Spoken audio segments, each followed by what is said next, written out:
Okay, the holidays are here. Achieving gift greatness when you give the gift of a perfectly aged, tender and delicious Omaha Steaks.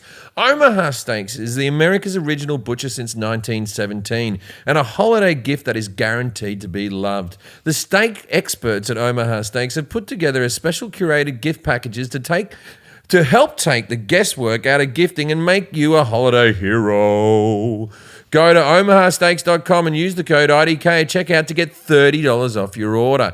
Send an assortment of mouth-watering favourites guaranteed to impress, like the legendary Butcher's Cut Filet Mignon, air-chilled boneless chicken, ultra-juicy burgers, and even easy-to-prepare comfort meals essential. That are ready in a flash. Omaha is ready to ship to your order right away. So shop early and beat the shopping rush. Go to omahasteaks.com and use the promo code IDK at checkout.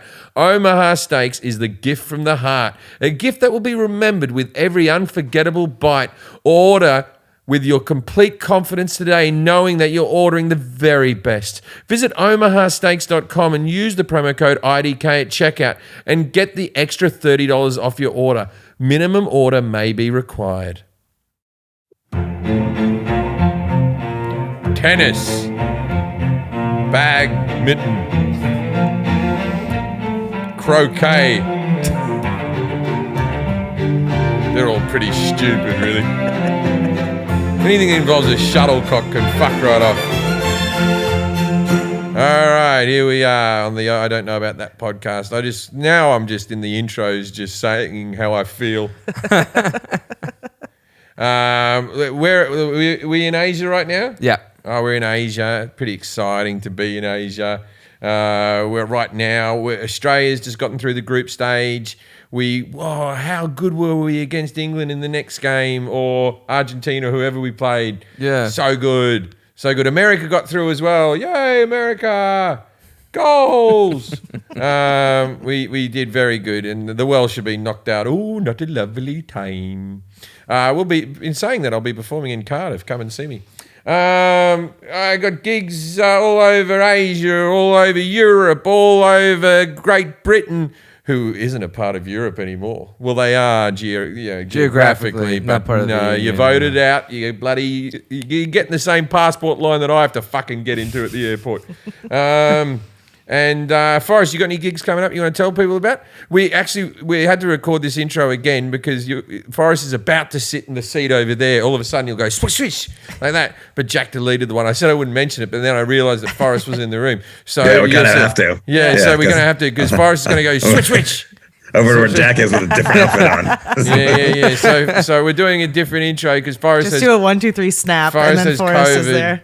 I do have some gigs. I'll be with you in Asia, and I'll be with you in part of the Europe tour. But I also will be at the Comedy Cellar in Las Vegas, January 9th through 15th. Hey. So come check that out. And I have some other dates too, but if you can go to forrestshaw.net, they're all on there, and then listen to the Merman podcast as well. Yeah. Yep. And as a reminder, we will be off the air after next week until February. So check us out on Patreon, patreon.com/IDCat, and follow us on Instagram at IDCat Podcast. All right, let's start this podcast. This show is sponsored by Better Health. Look, Christmas is coming. A lot of people suffer from depression. A lot of people have to get through the holidays, me being one of those people. Unfortunately, life does not come with a user's manual, so when it's not working for you, it's normal to feel a bit stuck. Navigating any of life's challenges can make you feel unsure, whether it's career change, a new relationship, or becoming a parent. Therapists are trained to help you figure out the cause of challenging emotions and learn productive coping skills, which makes therapy the closest thing to a guided tour of the complex engine called you. BetterHelp has connected over 3 million people with licensed therapists. It's convenient and accessible anywhere, 100% online. As I said, look, I get a bit stuck in the holidays and start to question myself. And, parenting's not easy for me either. I've got a young baby at home and the struggles that go along with that. And I'm not afraid to say that often I need help. As the world's largest therapy service, BetterHelp has matched 3 million people with professionally licensed and vetted therapists available 100% of the time. Plus, it's affordable. Just fill out a brief questionnaire to match with a therapist. If things aren't clicking, you can switch with a new therapist anytime. It couldn't be simpler. No waiting rooms, no traffic, no needless searching for the right therapist. Learn more and save 10% off your first month at betterhelp.com/IDK. That's betterhelp.com/IDK. Shopify makes it simple to sell to anyone from anywhere. Whether your thing is vintage teas or recipes for ghee, start selling with Shopify and join the platform simplifying commerce for millions of your favorite businesses worldwide. With Shopify, you'll create an online store in your vibe, discover new customers, and grow following that keeps them coming back. Shopify has all the sale channels sorted so your business keeps growing, and an in-person POS system to an all-in-one e-commerce platform, even across social media platforms like TikTok, Facebook, and Instagram. And thanks to the 24/7 support and free libraries full of educational content, Shopify's got you every step of the way.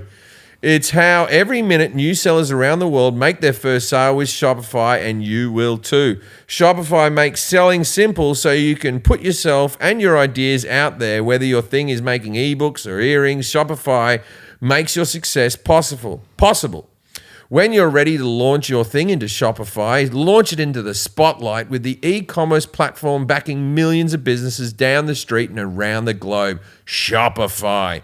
Go to Shopify for free and start selling anywhere. This is possibility powered by Shopify. Sign up for a free trial at shopify.com/IDK, all lowercase. Go to shopify.com/IDK and start selling online today. That's shopify.com/IDK.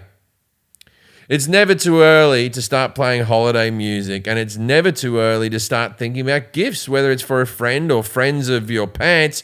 You can make this season jolly with Manscaped. Do your little drummer boy a favor and use the Lawnmower 4.0 and avoid another silent night in the bedroom.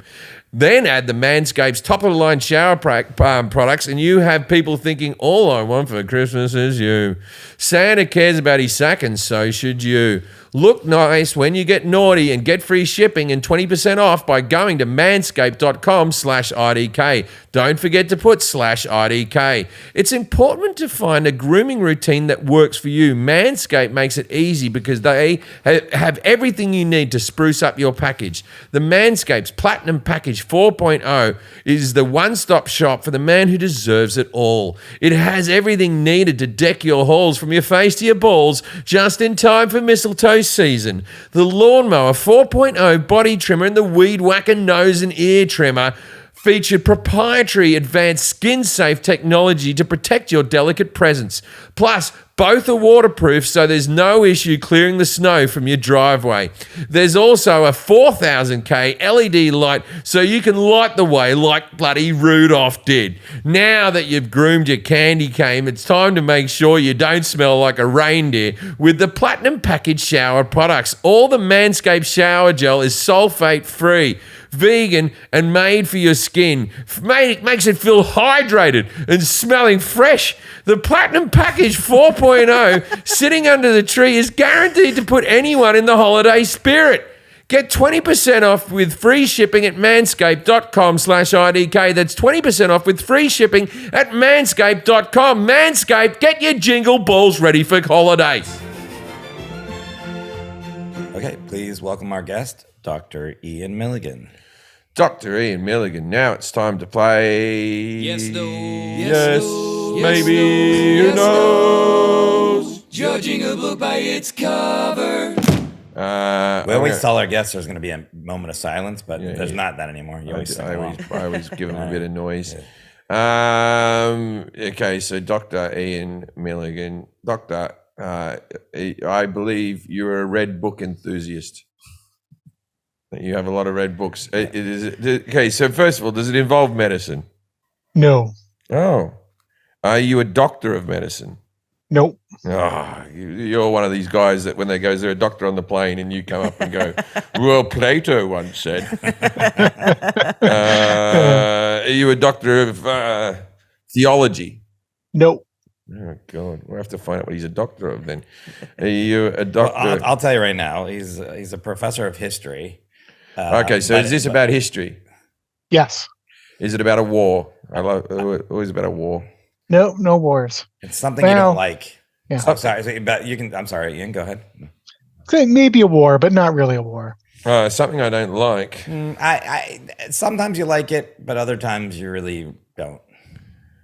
Have we done women before? I'm joking, ladies. I'm joking. I like all of you. You get frustrated with us. But stop pushing this joke first. I get frustrated with it. Is it something to do with recent history? Yes. Okay, so it's not like cavemen and spears and shit. No. You get frustrated with cavemen a lot. I do. I feel like they don't get enough credit. Is it something to do with human rights? Not really. I thought you would like that. Is it food based?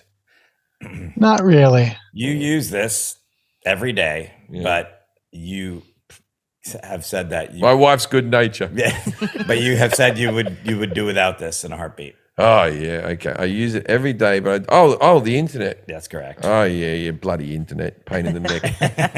Pain in the neck. The world was better without it. But you like Call of Duty. I like college, but I could go back to when we just played the games online, or But like we just promoted your world tour. Look, I am arguably a product of the internet, but I find the internet to be a nasty place for the most part. Okay. A mean-spirited place. I don't think it's made us better as a human. Of banking, great. We're going to talk about the history of the internet though today. So we're not going to. He's not going to say whether it's good or bad. We're just going to talk about the history. Right. So He might have an opinion though. Dr. Ian Milligan is a professor of history at the University of Waterloo, where he has taught courses on the history of the internet and researches how historians will use the internet and the web as historical sources. He is the author of the 2019 book, History in the Age of Abundance, How the Web is Transforming Historical Research, and occasionally tweets at Ian Milligan1. You can learn more about him at ianmilligan.ca. Heard you singing Waterloo. Yeah, I like the song Waterloo. So do you Do want they ever sing that at the university? Do you ever hear kids in the hallway, Waterloo? Oh, it's banned. It's banned. Is it? Yeah. No. That's not what we're about. What, you don't like ABBA? What type of university is this? What type of educational place is this where you ban ABBA? What are you, the university from Footloose? Can you talk a little bit just about how you got to this point about the history of the internet? And there you go. Yeah, so I'm a historian. I started out doing, normal historical research, the 1950s, the 1960s. And then my way into it was realizing that, one day, everything that we're producing right now, our tweets, our social media posts, our websites, our online news, misinformation, information, etc., all of that in 20, 30, 40 years are going to be what historians need to use to understand today. So my first part into this was really thinking about what's a historian in the future going to make sense of the world around us. And then, of course, you go down that road and you say, wow, I should really learn about the history of the internet and think about the long history of, how it's all come together to this moment we're at today. Is there an argument that the history will be better because they'll have more information, or will there be some fake news that will slip through as fact? And also, this is a three-part question. Also, has that happened without the internet? Like, all this stuff, fucking Washington had wooden teeth and shit like that. You know what I mean? There was a lot of stuff that's gotten through that's mythology. Paul Revere riding around, and they probably went past one house. The British are coming. You didn't do it all day. Day done. Yeah.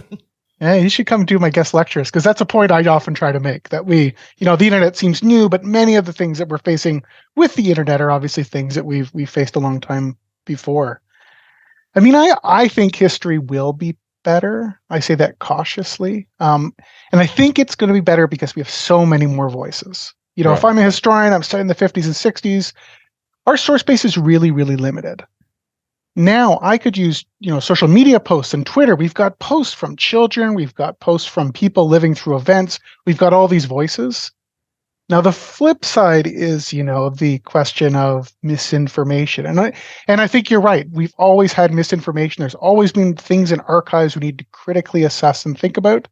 And to me, that's why, we should hire more historians, because historians are really good at thinking about context. We can look at that tweet, we can look at that document in an archive, we can look at that library book, and we can connect it to everything around it to make an informed judgment of, is this a credible account of what we were looking at, or is this misinformation, or is this just nonsense? Well, I believe that the history that I learnt in school, which was mostly Australian history, and the Australian history that I learnt, they would be learning substantially different history now. We were learning basically from when, the white guys came into the harbour and, settled the country. And that's sort of where we learnt from, People like Captain Cook were, in my history books, were revered as heroes. Mm-hmm. And now I don't know if they are anymore, or whether, I don't know whether that's a good thing or a bad thing, or there's some middle ground or whatever. I don't want to get into that debate, but we were definitely learning a different thing. And then you've got, do you believe in the idea that history is written by the victors? So if World War II was won, would they be like, and then Hitler did this awesome thing? You know what I mean? Yeah. Like if they won, would have the bad history been erased? Is that how it happens? It does. I mean, war is really bad for history because it Right. wipes out all sorts of records, and as you say, there's selectivity. I think the way I often try to think about it is that there's the past, and the past happened. We can't go back. We don't have time machines. That's set in stone. We can't change that. But we can't go to the past. We don't have a holodeck. We don't have any magic way to see what happens. We can only view history. And history's the scattered documents, some memories, some stories, all of these things, a little bit here and there that's left behind that we interpret through the lens of today.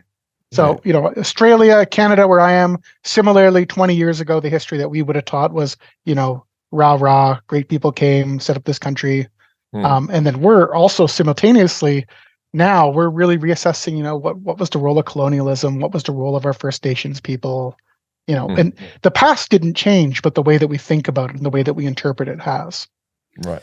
All right. Well, I'm going to ask Jim some questions about the history of the internet. And then when he's done answering those, you're going to grade him on his accuracy, 0 through 10. 10's the best. Kelly's going to grade him on confidence. I'm going to grade him on et cetera. And we will add those scores together. And I did not make categories. All right. 21 through 30, your Gmail.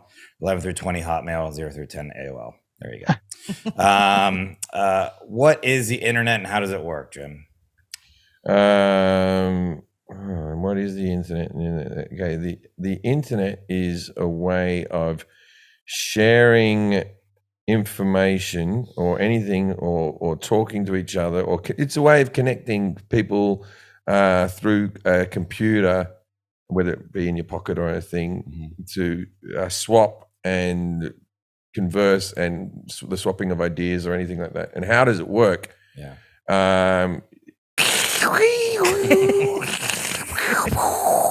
Like that. That's its inner monologue. Yeah.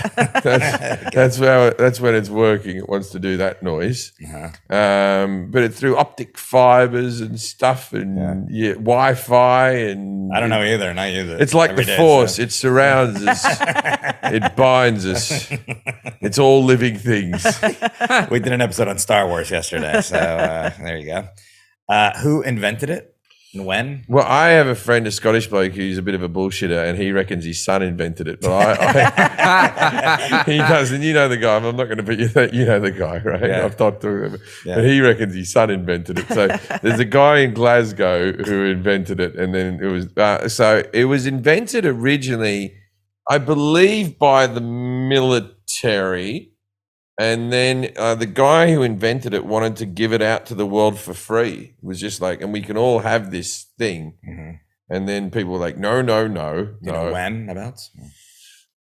I believe its infancy was invented in the early 90s. Okay. Why didn't the Soviet Union invent the internet? Because they're too busy fucking pumping Drago with steroids.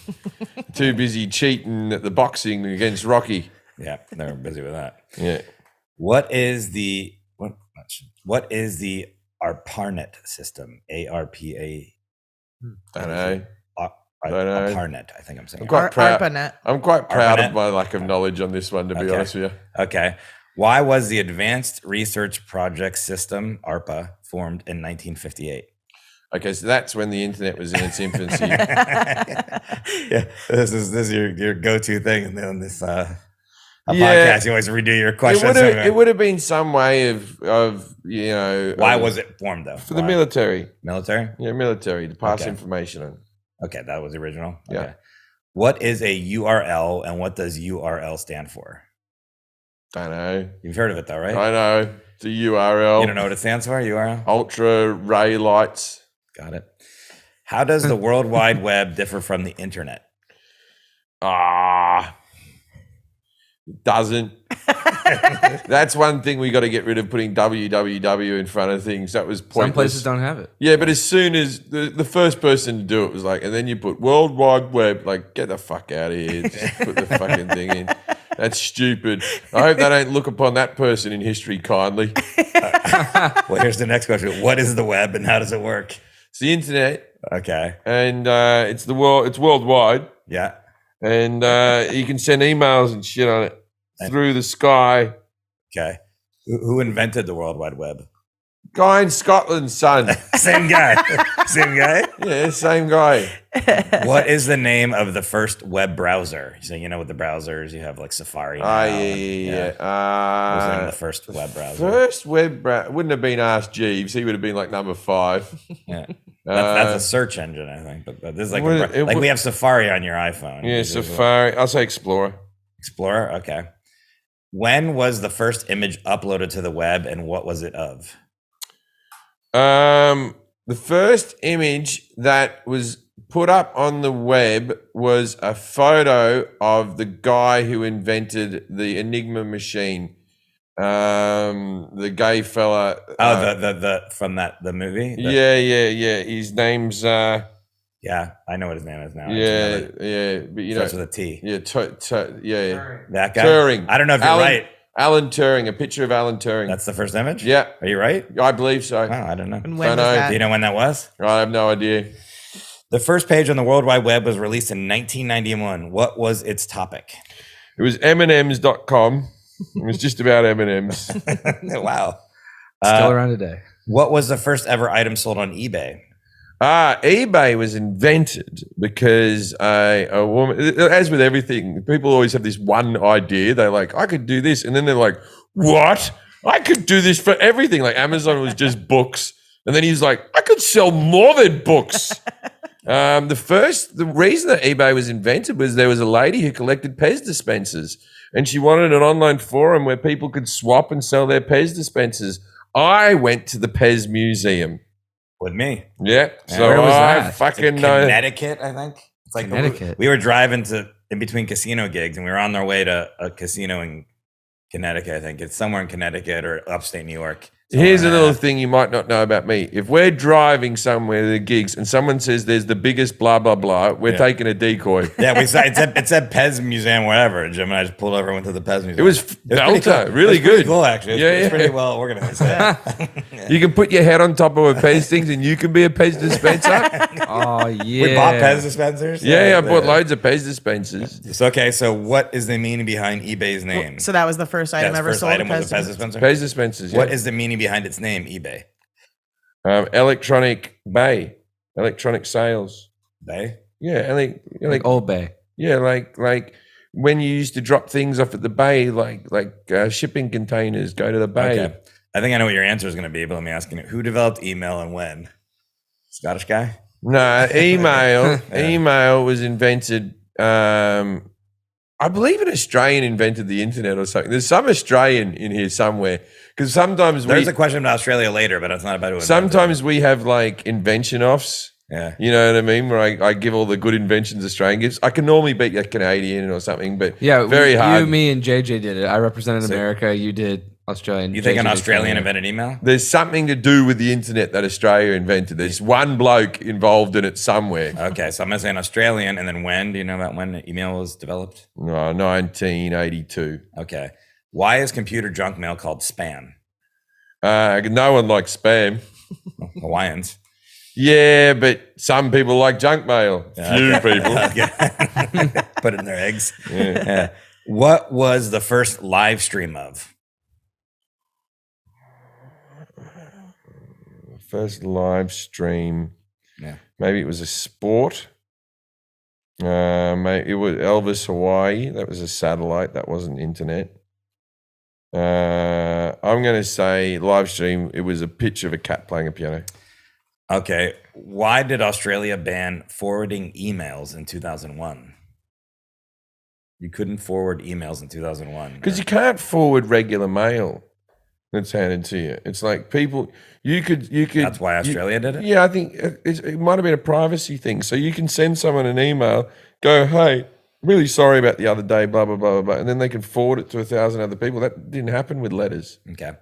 Last question is true or false? True or false? The first webcam was set up to monitor a coffee pot. True. Just sounds weird. Sure. Okay.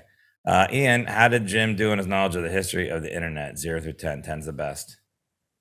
Well, yeah, I was thinking, sometimes students take my class on the history of the internet, and I don't think they come to any of my lectures, and they try to write the exam. Yeah. And this was a little bit better than that, so I'm going to give it. Hey.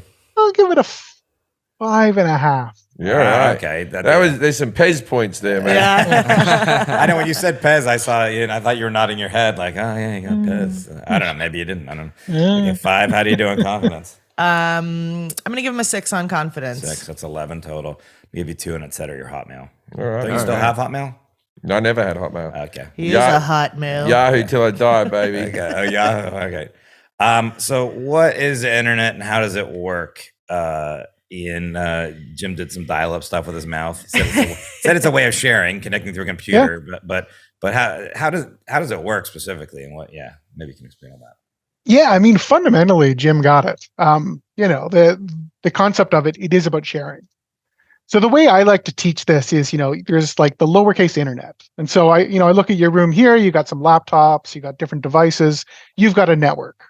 So I've got a network in my house, I've got my, gaming console, I've got a router, I've got a smart TV, I got a laptop. That's my network. If my network talks to your network, we have an internetwork or an internet. That's a good way of And so putting it. basically the internet is like this all the word. It's the big global network of networks. It's all the networks talking to each other.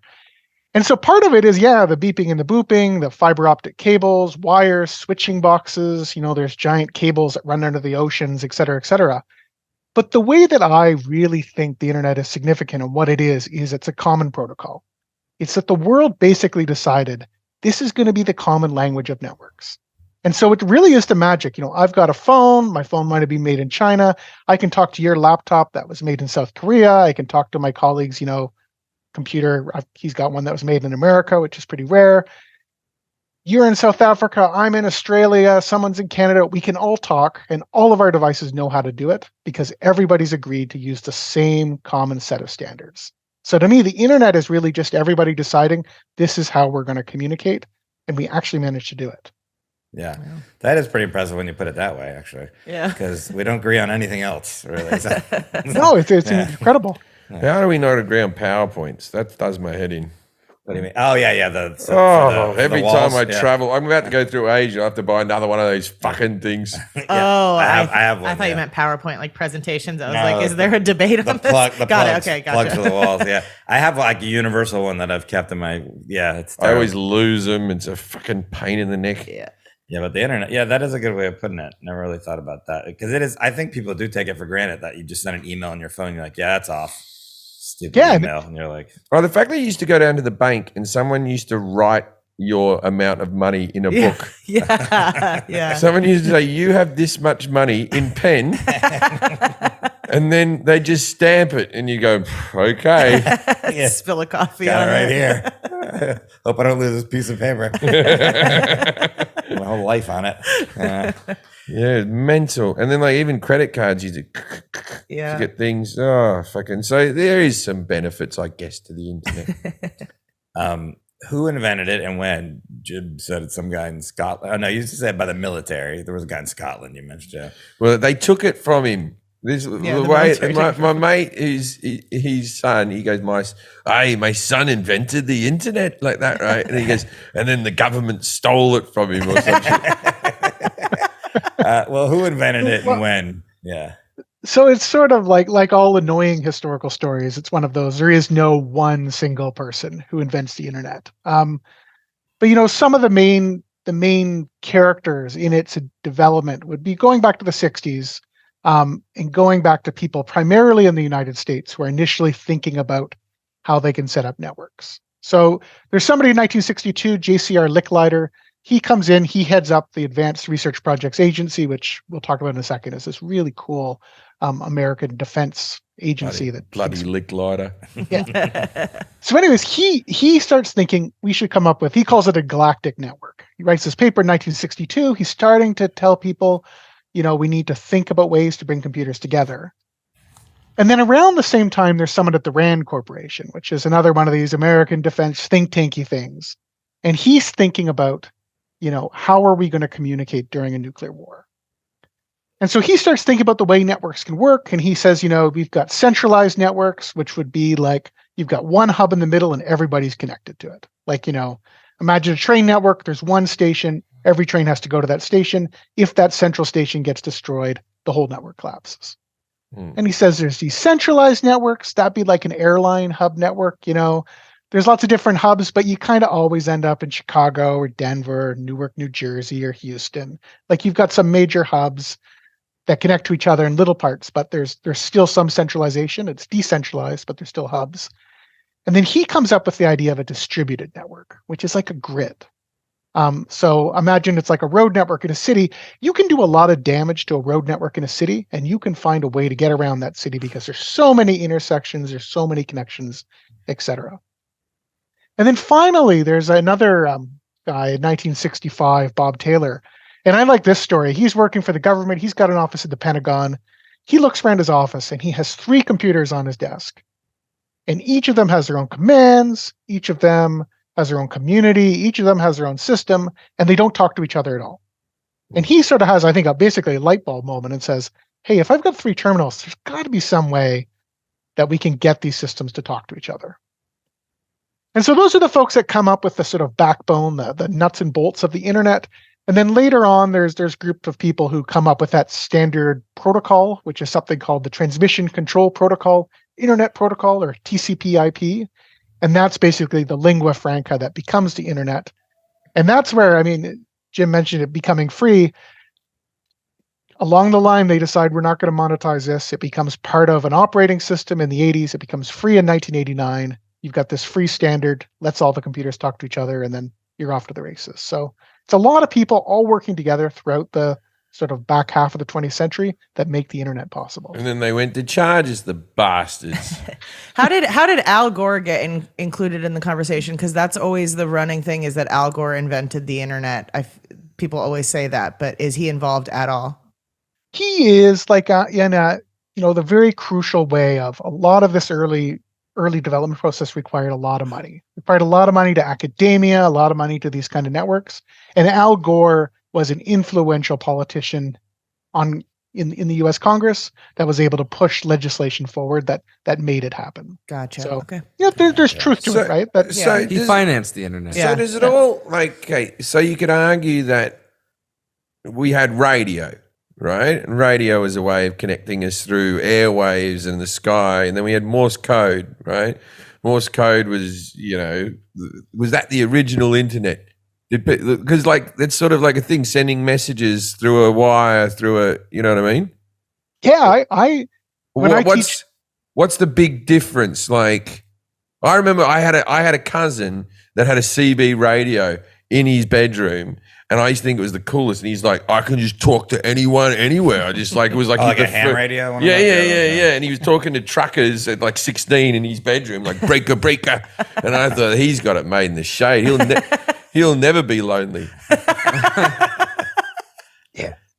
To me, I think of the internet like it's sort of like the printing press revolution. I think of the printing press as this big leap forward that lets people somewhat democratize production of ideas, but you still need a printing press, right? Whereas the internet and even the early radio type, most radios outside of a handful of people who get into CB radios and ham radios, most of our radios just receive information. You turn it on, you hear the broadcast, but you're not talking back. And what I think the internet, the big change is it really, really lowers the barrier to production. Like any of us, starting by the late 90s, when internet becomes cheaper and the web becomes more accessible, anybody can create their own website. And now I can go on Twitter and I can say anything that pops into my mind, and for better or for worse, hopefully it's still around when this airs, but for better or for worse, everybody can see my inane and or profound thoughts. And that's the big change to me. But that's the worst thing about the internet is fucking everyone bloody chips in. Fucking hell. Yeah. Everybody has an opinion that needs to be heard. Oh God, we're a nauseating fucking species of people. But when you mentioned the radio, like I think that's a good metaphor. That it's basically, since we start doing cave paintings, people want to communicate. Yeah. And then really quickly we say, hey, there's got to be a better way to communicate faster than the speed of a horse. Well, so it's like this long history of different ways from Morse code. I'll tell you what communication is taught us is that everyone's horny for people that don't live in their town. Right? Since the dawn of time, right, as soon as the post office started opening up, people got pen pals and they conversed with some woman over whatever and vice versa. The Queen was conversing with Prince Philip. It's easier to romanticize somebody who's not around annoying you in Since she person. was 13 years old, pen pals back and forth like that. And then I remember in the late 1990s, I remember a few people in my life fell in love in chat rooms where I'm going off to Denmark to meet this person. And it was like, we weren't even Tindering up and like swapping photos at this stage. No. People were just in love with that person. Chat's nice. I had like 19 online boyfriends when I was like 13 years old. I'm sure they were all really old, but they looked hot in their pictures. Yeah. Wow. Yeah. I remember, I don't know, it must have been like 20 plus years ago. They built this giant building in Miami, downtown Miami. It has no windows. It has like all sorts of stuff on the roof and stuff too. And they said it was some sort of hub for the internet or something. Because there's got to be these big structures that like kind of like the same way electricity works, right? Where all the electricity goes to a transformer station and then gets distributed. Like those had to be built, right? Yep. So there's big. You just never find out where they are normally because they're highly secured locations. But there's central hubs all over the place, big cities. One of the, it's kind of a downer story, but near 9/11 actually, near the World Trade Center, there was one of those big centers that went offline. And I know in my own teaching, we've used that as an example of like, how does the internet react when you do have one of these massive switching nodes gets taken offline?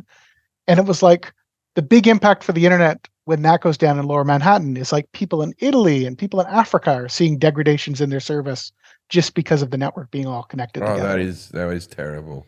I'm worried after 9/11 the Italians weren't sending emails fast enough. That's why Milan wasn't selling fast enough. Yeah. Trying to sell tickets to Milan. Is there a computer hacker that can shut the internet down, rendering all of our bank accounts empty, rendering all of our online things gone? Is there a world where that could happen?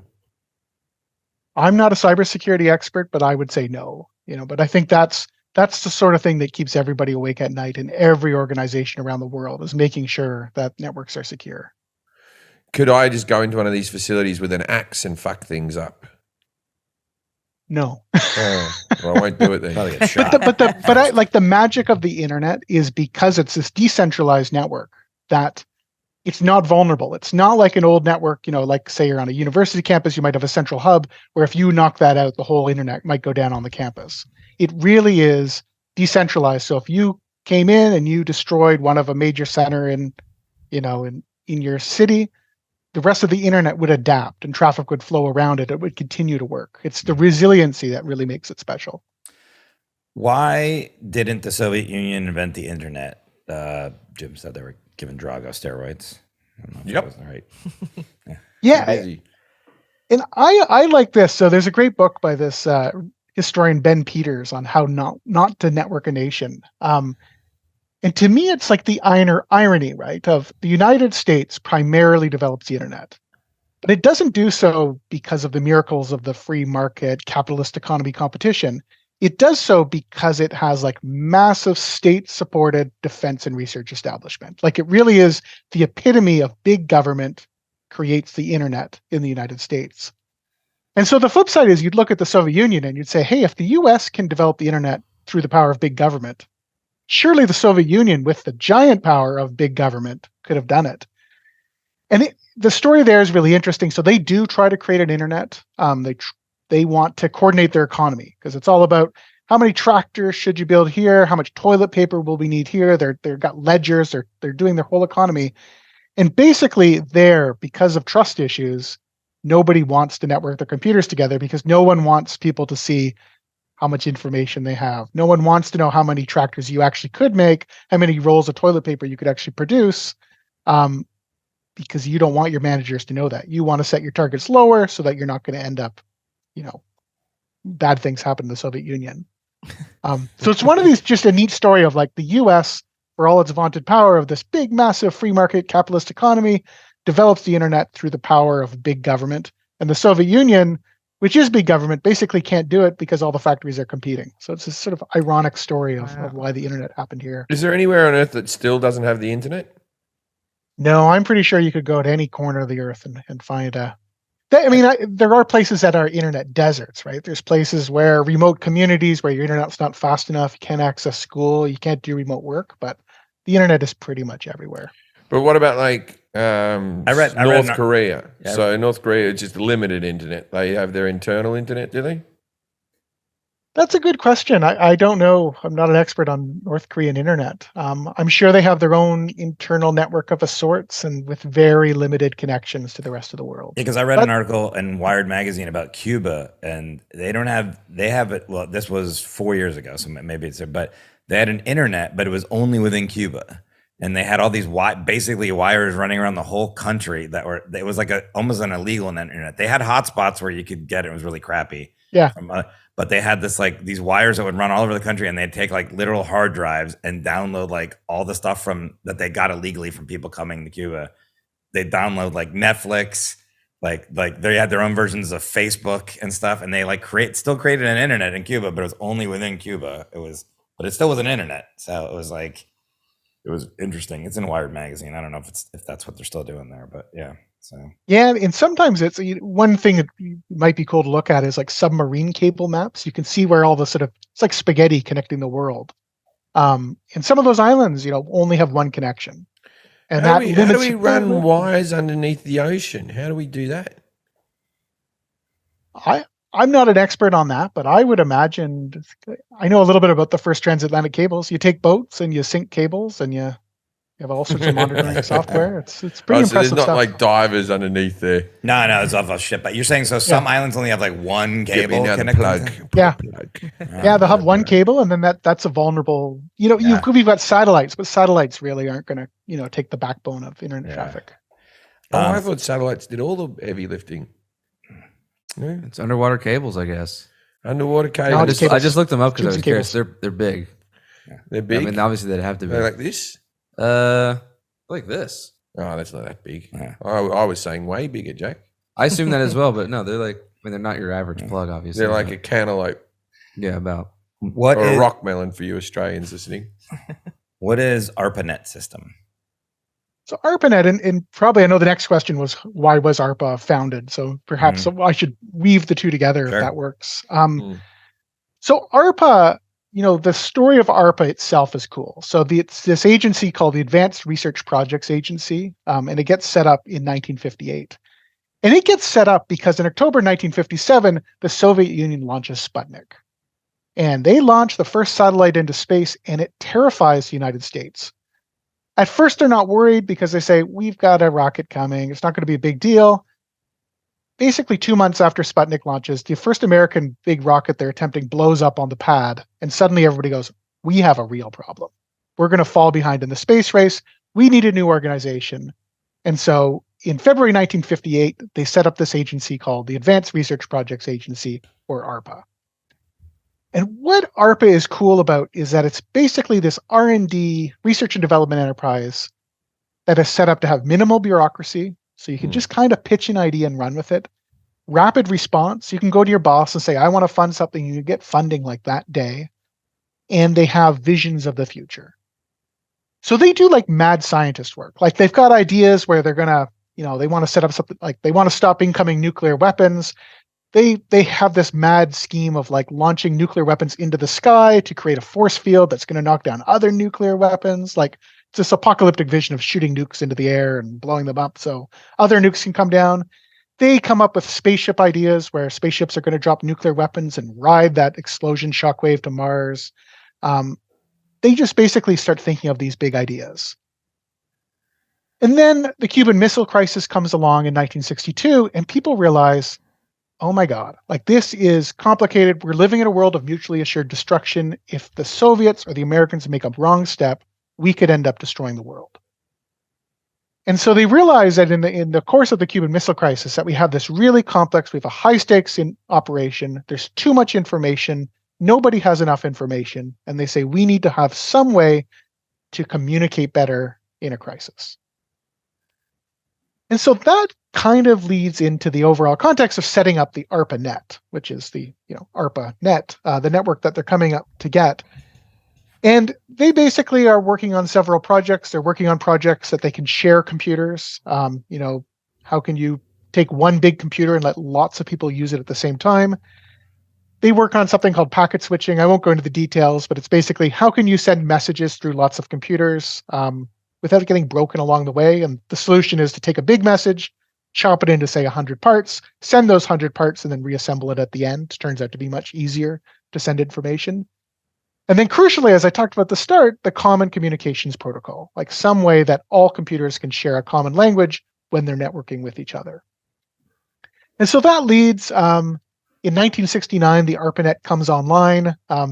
You can Google a funny map, first map of the internet, because the first ARPANET is really just 4 sites. It's at Stanford Research, UC Santa Barbara, UCLA, and Utah. Those 4 networks, those 4 sites, they form their first network, and then it kind of grows from there. But, if you look at the first map of the internet, it's the ARPANET, 1969, 4 things on the internet. Really and small. that's the beginning of the internet, basically? Basically, yeah. That's the moment where you got these 4 computers, they're talking to each other, they're communicating, and really quickly it grows from there to start spreading across the entirety of the United States. That's a long time, from 1969. Yeah. And then I don't know the answers to any of these either, but what is a URL? What does it stand for? I know it's the URL is the thing, right? The address. Yeah. Address, but I don't know what it stands for. Yeah, so a URL is a uniform resource locator, which basically is like, yeah. Of course. I wouldn't have expected you to get that. That would be a Resource bonus point. locator. But everyone, people say it every day almost, or you refer to it, the URL or the. Yeah. I'm like, yeah, sure. Yeah, and it's a PDF. I know what it is. They're the only ones I can open up PDFs. I always go to Jack. I go, you got to change this. It's a doc something. Make it a PDF for me. I actually don't know what a PDF is. I know what a PDF is, but I don't know what it stands for. You don't know what a PDF is. What does PDF stand for? Portable document format. Well, there you go. Portable document format. That makes sense. But what a URL is cool. So it tells you exactly where something is on the internet. What's a YMCA? It's a fun song. Yeah, it's better than ABBA. So that whole thing. So you joked with the www. So when you've got something like http://www.website.com/file.pdf, that looks like a bunch of gibberish, but it's actually saying we're going to use the hypertext transfer protocol. It's on the World Wide Web. We're going to go to this computer, which is example.com, and we're going to get this file, test.pdf. And it's basically just the coordinates, like you're on a map or like you're looking at an old phone book. It's the coordinate of that exact file sitting on that exact computer, and it could be anywhere in the world. And that's that common standard that's so cool. And then how does the World Wide Web differ from the internet? I thought it was the same thing. Yeah, so that's a common misconception. Idiot first. Yeah. I know, I'm a loser. Yeah. Yeah, I don't think you should kick yourself for not knowing that. And in some ways, that's because the web is so successful that for most of it, it's synonymous with the internet. We use the web, we use the internet. They kind of seem part and parcel. But the best way to think about it is that the web runs on the internet alongside your email, alongside file transfer, alongside other things. And so the internet is lots of things, and the web is just one sort of platform or program that runs on the internet. Oh, so like websites are on the web, but your email's on the internet. That's right. Okay. And like, so iMessages are on the internet, but they're not on the web. That's correct. Yeah, it's all these different protocols and all sorts of things. Yeah. Why you just get to the Pez question? You're going to be disappointed with that one. No. And who? I don't know. How do you get 5 points? And so, and then who invented the World Wide Web? Guy in Scotland's son. Is it a guy in Scotland? Why would he lie to me? You're getting closer. You're getting closer. So not a Scotsman, but an Englishman. We're almost Australia. Yeah, sort of the Commonwealth. I think I guessed Alan Turing, but I reckon that's right. We'll see. Yeah. So it's actually, in this case, we know there's one person who invents the World Wide Web, Sir Tim Berners-Lee. So he wasn't a sir then. He becomes a sir because he invents the World Wide Web. And basically, Tim Berners-Lee is a researcher at CERN, which is the European Organization for Nuclear Research. And, if CERN is this too much information kind of place. It's on the border between Switzerland and France. It has the Large Hadron Collider, which is one of these just monumental billions and billions and billions of dollars of smashing particles into each other and see what happens. And what happens at CERN is that it's confusing. You've got researchers from all over the world. They come there for 6 months. They come there for a year. They've got databases. They've got information. And it's really, really confusing. And so Berners-Lee is there. He says, there's got to be a better way to organize all of this activity and all of this science. And as early as 1980, he starts developing these programs, this program that's based on the idea of hypertext. And so hypertext is this idea, it's been around since 1945, actually. And it's this idea that instead of reading information linearly, we should connect words and ideas and documents to each other, throughout. So it's like when you're on Wikipedia, you can start clicking links, and then suddenly, 15 clicks later, you're on some Wikipedia page on some topic you never even knew existed because you're just following connections between information. So Berners-Lee thinks, hypertext might be a way to organize information. He works on it. And then actually in 1989, he writes a proposal. This is why academics like the history of the internet, because it's proposals and stuff like that. And he writes a proposal called information management. He says, I need money. I've got this idea to connect information. In this document, he lays out the basic infrastructure of what the World Wide Web will look like. His boss famously sees it and says, he writes vague but exciting, tepidly funds Tim Berners-Lee. And then within a year, there's this explosion of work, and Tim Berners-Lee develops the URL, develops hypertext transfer protocol, develops hypertext markup language, or HTML, which is how we still design all of our websites today, launches the first web browser, and then suddenly the web is off to the races. So it really is like 1989, 1990, there's this moment where Sir Tim Berners-Lee develops this. And what did he call the first browser? Well, it wasn't very original. The first browser was called World Wide Web. It wasn't Explorer. I had an internship with like a seagrass when I was getting my biology degree, and it was a seagrass internship, counting seagrass and stuff. And they asked me if I could make a website. When I was doing the interview for it, they were trying to choose who could get the internship. And they said, do you have any experience building websites? And I just really need the internship. And I said, yeah, zero experience doing that. And they go, yeah, we need to build this website for our seagrass research. I said, yeah. So there was like a week where they sat me in front of a computer and they go, here you go. This is what we need. And they gave us all stuff. And I knew like how to do two things. So all I did was like put a picture of seagrass up there and put like seagrass. And I was like, yeah, I haven't gotten very far in this because my coding and there's something wrong with this computer or whatever. And then they're on to me. Now you could get away with that because you could just Google how to do it. I'll go to Wix. I'll go to Wix and make it. They didn't have Wix back then. Yeah, I lied. Thanks, guys. Thanks for giving me the job. Yeah, so thanks to Sir Tim Berners-Lee, you could get that job. That's good. Yeah, I lied. All right, what was the first thing put on the internet? Yeah, what was the first image uploaded to the web, and what was it of? Was it Alan Turing? It was not Alan Turing. Would have been a good one though. Unfortunately, that would have been a nice nod. yeah. He stopped Hitler from winning. Just saying. So in keeping with the origins of the World Wide Web, it's a pretty ridiculous picture. It's a picture of a parody rock group at the European Organization for Nuclear Research, Les Horribles Cernettes, and it's uploaded in 1992. So it's sort of just What? a parody That's rock what these group of a people bunch chose? of research scientists. That's what they chose. Like this, they'd had no foresight to be like, all right, guys, this is gonna be very important. Yeah, you couldn't put I'm not religious, but a picture of Jesus. Yeah, even a cat hanging from like a branch, like hang in there or something, like anything. Wow. No, there's no one small step for man, one large. It's just a picture of a parody rock group from the research group. Now, the first page on the World Wide Web was released in 1991. This is going to be good for sure. Was it M&Ms.com? Again, I don't think they realized what they were doing when they made their first website. So the first website was a website about the World Wide Web. It goes live in December 1990. You are on the World Wide Web. Welcome. Whoa. Okay. And it basically, like, the trick is you set up this network and you need other people to build websites. So it does make sense that the first website is going to be, hey, welcome to the web. Here's how you can join the web too. And it's got instructions. Hey, this is how you can set up your server. And the second site was porn. Probably. They wouldn't have taken them long. Yeah. About the World Wide Web. I'm bored. Yeah. Sorry, Ian, you were saying something? No. Okay. I just. Okay. Now here we go, Jim. I don't know if you're right. What was the first ever item sold on eBay? Was it Pez dispensers? No. So here I'm sad. I'm sad. I went to the bloody factory.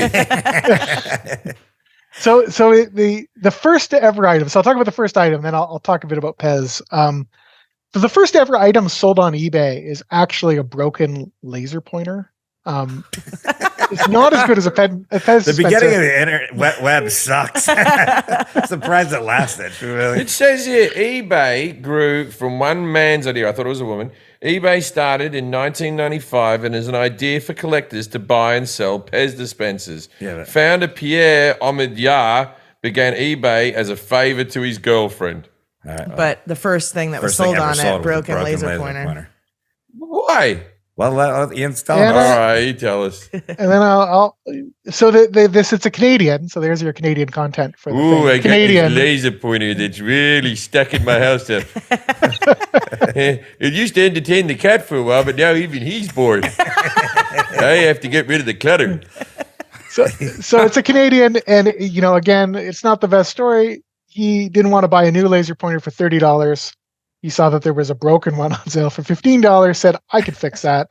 He bought it. And then apparently 20 years later, so in 2015, he was still using it. So that was good. Oh, wow. But the Pez dispenser, the Pez dispenser story is annoying because that was the story of eBay. And basically, I think that eBay wanted to have a really good origin story that wasn't the first thing that we sold was a broken laser pointer. They wanted a story, and so much of even what I've been telling you today, right, is like people writing research proposals in labs developing this thing. And I think eBay, they said, let's have a really good story. The Pez dispenser story is amazing, where his fiance was collecting these things, wanted to trade Pez, so I created this platform. And I'm not an expert on the history of eBay, but I'm pretty sure it's convincingly shown that it was a fake story, that it was really a marketing story. So did Omidyar invent it though? Because they say he's now worth $11 billion. So he must have had something to do with it. Oh yeah. He invented eBay. He's the founder of eBay, but the Pez story was not a true story. What was he just like? So he made the site and then nothing is selling. One bloke puts up the laser pointer? Yeah. What does eBay mean? What's the name? Well, this is actually, I was joking when I saw this question because this is the perfect example of why history is never as fun as you think it's going to be. So Pierre Omidyar had a company called the Echo Bay Technology Group. He wanted to call it echobay.com. Somebody else had taken it, so he called it eBay.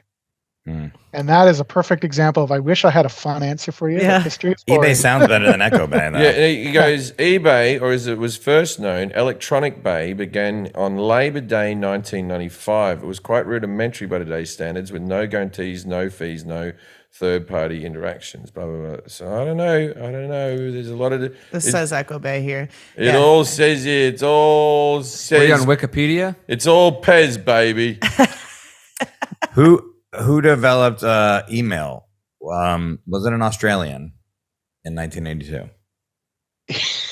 It was not. But you know what? There probably was. Why an is that so Australian- humorous to you?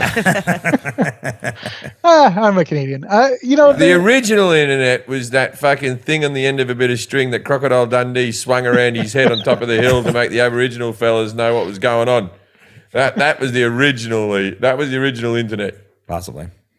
I think the development of email is a bit of a trick question. There probably was an Australian somewhere who did it because, as soon as people network computers together, people figure out how to leave files for each other, right? So people leave files for each other. So you log into the computer, you leave your file, a message to the next user, they read it. That's kind of how email begins to grow.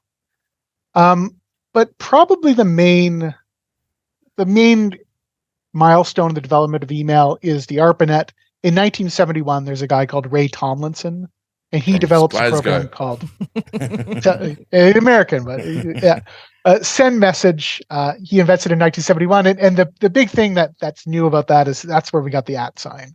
So the @ sign, he says, let's put user first, then you have the @ sign, then you have the name of the computer. I've never understood the @ sign. Why are they trying to shorten AT? Because you have to go control above the 2. It's much more difficult than writing @ Well, for this purpose, it's a symbol. You need it to separate it. But Yeah, I just write @ Your emails aren't I don't conform to... Your emails aren't getting through, probably. By the way, I'm on eBay Inc. and on the Our History tab, it says a story is circulated that Pierre created eBay to help his wife collect Pez candy dispensers, but later it's revealed that the story was a fabricated one. So straight from eBay. Yeah, but that's big eBay. trying to fool us. squish it. So you go to the fucking Pez Museum, they have a different story to tell. Yeah, that makes sense. Still go to the Pez Museum. Still good times. Why is computer junk mail called spam? Is it because no one likes spam? You know what? I'd give you part marks for that one. In short, it's because nerds are the first users of a lot of these networks. And what do nerds like? Oh, They like spam. And why do they like spam? Because nerds are unhealthy people who can't cook. It's close. So nerds really like Monty Python. Oh, there's a Monty- Spam-a-lot, yeah. Spam-a-lot. Okay. Yeah. All right. So there's a Monty Python sketch. There's a spam restaurant and customers come in and everything is spam. And they keep saying spam over and over again and it's annoying. But if you like Monty Python, I guess it's funny. And so if you're a nerd and you're a Monty Python fan and you want to annoy your other computer users, you might write a script that suddenly their computer begins filling up spam, spam, spam, spam, and you're all laughing because you're putting the word spam around.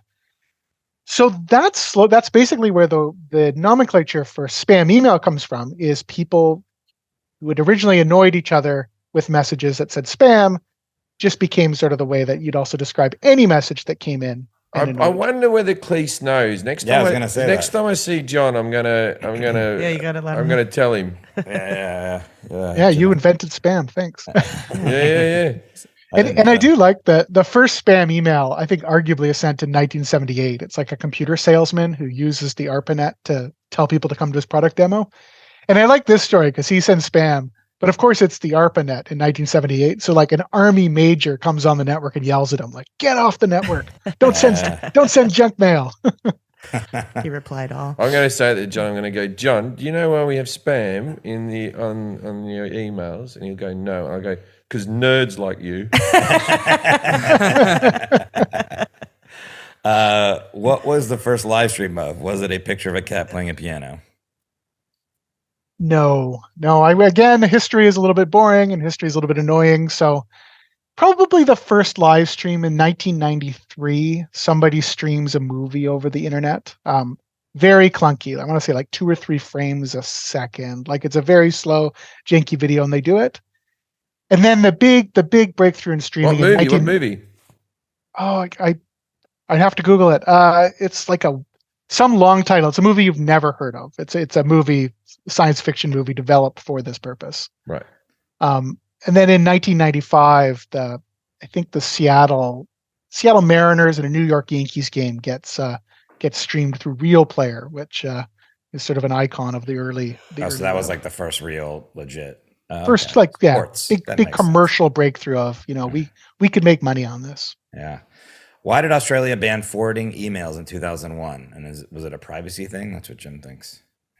Kind of. So in some ways, this is a false flag. There was a media slap in 2001 in Australia, where there was a fear that if you forwarded emails, you would fall afoul of copyright law.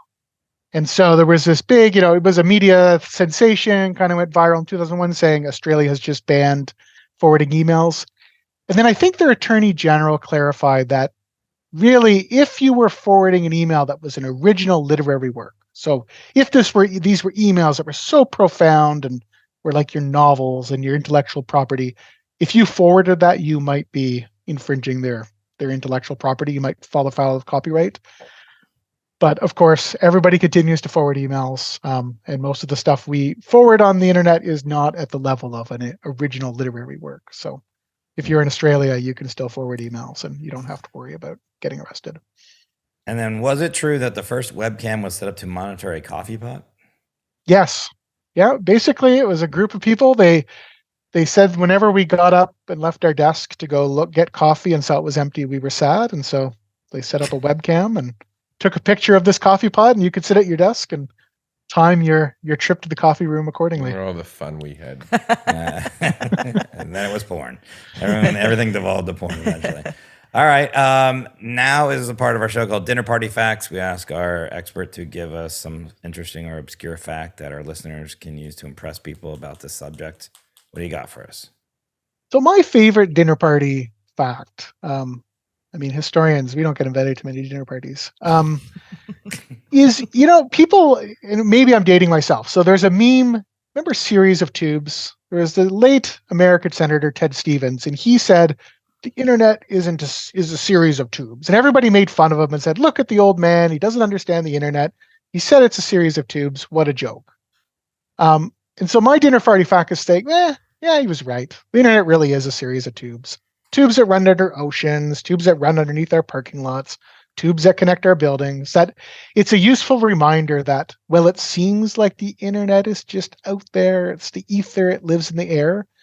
Like the internet really is there. There's computers, there's cables, there's power tin cans sources. and string. And the tin can and string metaphor is better than the cloud. Like at least a tin can and a string actually exists. I'll never do a podcast in the cloud. Bloody cloud's useless fucking thing. I decloud as soon as bloody stupid cloud. Decloud it. No one understands it. No one knows what's going on. Cloud's a pain in the neck. How do you really feel? Dr. Ian Milligan, thank you for being here. You can find him at his website, it's ianmilligan.ca. That's his website, and he tweets once in a while at ianmilligan1.